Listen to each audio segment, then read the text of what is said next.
In some of Beirut's busiest neighborhoods, there are colorful murals of Lebanon and the Arab world's best-known faces. The street art is the work of Yazan Halawani, who is trying to define what it means to be Lebanese.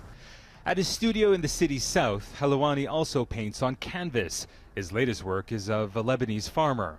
The 23-year-old says although he was born a few years after Lebanon's civil war ended, the Beirut he grew up in was still divided along sectarian lines and plastered with political posters, something he wanted to change. What I started doing is actually removing these portraits of politicians, like the posters, and basically painting figures that represent the real identity of Lebanon or the Arab world. For Halawani, the real identity of Lebanon is found through its singers, poets, and from people on the streets, not politicians or political parties who he says have exploited the sectarian tensions that still linger 26 years after the civil war ended.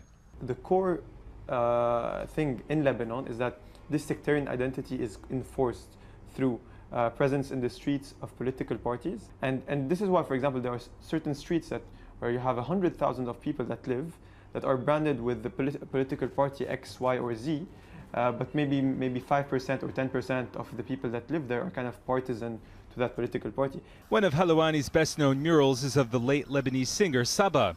He chose her as a subject with the help of people from Beirut's Hamra neighborhood. The area is now a busy commercial district, but pre-Civil War it was where artists and intellectuals from across the Middle East came to meet. Halawani says he not only believes Saba's imposing image challenges the current political narratives in the area, but also its social values. She was quite controversial by marrying 7 times, singing well into her 70s, being this very controversial figure, and yet people really loved her. And she was really a symbol of what being Lebanese is, right? And painting her here in an area where during the Civil War there was a lot of conflicts happening is kind of defining Lebanese culture in a positive spin and in an attitude that does not abide by dogmatic moral principles that have no reason to exist.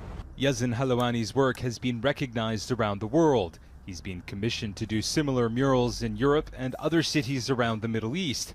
But it's here in Lebanon where he hopes his message of unity and shared identity is heard. Imtiaz Taib, Al Jazeera, Beirut.